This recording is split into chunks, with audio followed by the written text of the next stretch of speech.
I've been in the healthcare industry for over 15 years now, yet I've never come across a truly or clear explanation of CPT and HCPCS codes for newcomers. Most of the videos and articles out there simply repeat what's written by the Medical Association or by the CMS government portal. That kind of a language might work for doctors, healthcare professionals, or hospitals. But if you are new to this industry or to healthcare billing or technology, it can be totally confusing. Here I'll explain CPT and HCPCS codes using real examples so that you understand them once and you'll never forget them. I will explain how CPT and HCPCS codes are used on the same healthcare claim. That will help you understand things much better. So do make sure you watch this video till the end. I'm Manmeet Chadha, and here on Health Tech Decoded, I make sure I clarify all queries related to healthcare technology so that it's easily understood by all. I assure you that after watching this video, you will easily understand what HCPCS and CPT codes are and why both exist and how do they differ. Imagine you are at a restaurant and the main dishes that you order there, like the pizza, pasta, salad that the chef prepares for you, they are all CPT codes. Now you ask for some extra cheese, a takeaway box, or maybe this was a home delivery by scooter. These are all add-ons, and that's what HCPCS codes cover for you. Similarly, healthcare CPT codes are your main order at the healthcare facility.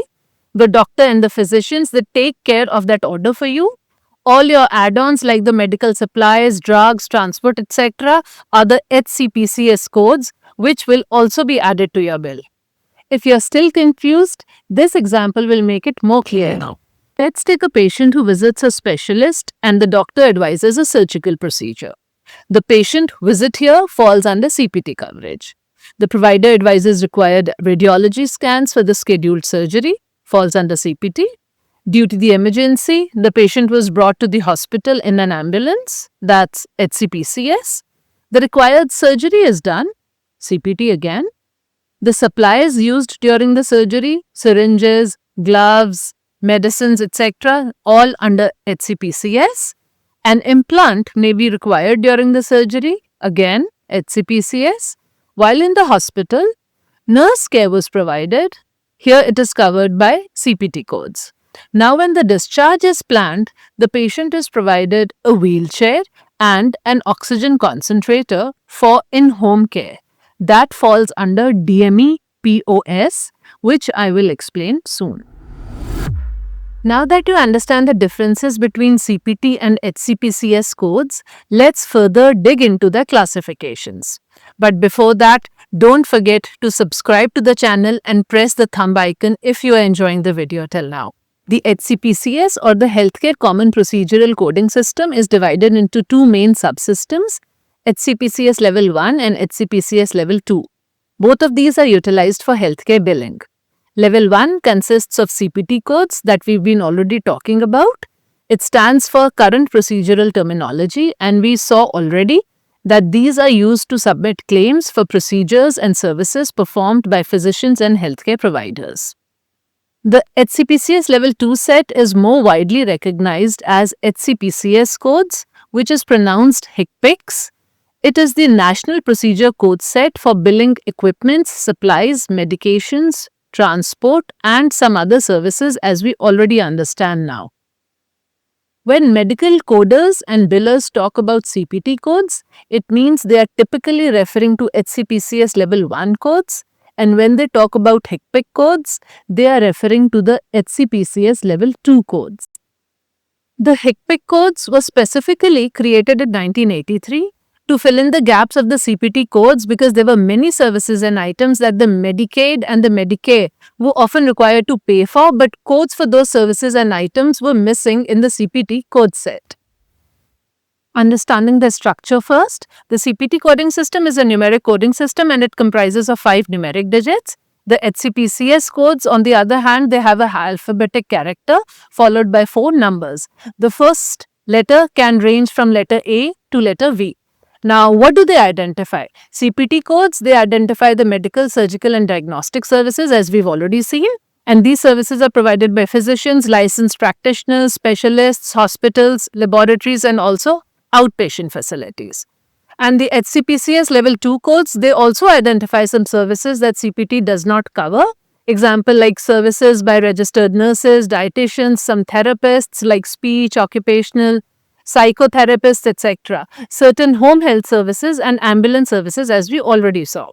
So it also identifies medical devices, supplies medications, and DME POS used outside a physician's office.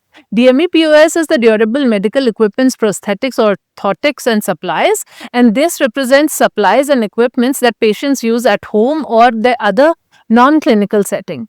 For example, the oxygen concentrators, portable ventilators, CPAP machines, the glucometers, ECG devices, or nebulizers, example.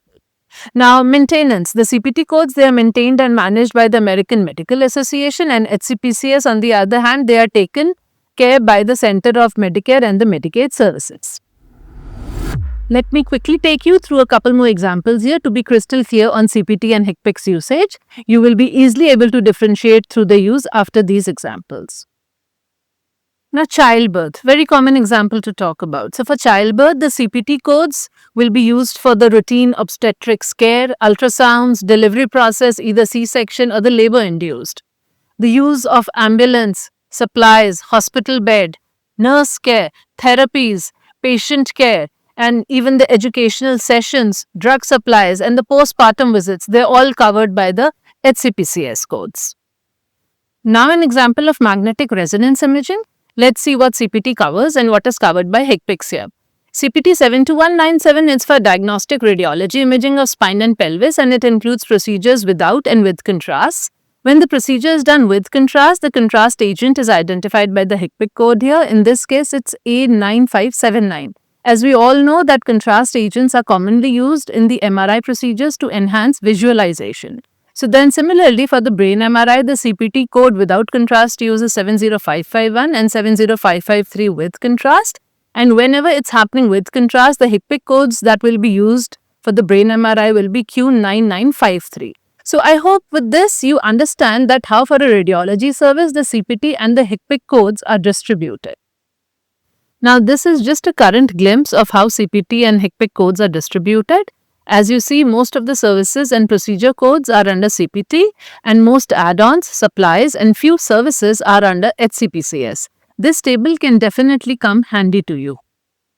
I hope you very well understand the CPT and the HCPCS differences now. Do watch out more of my content here, and I will soon be back with more fun and exciting topics.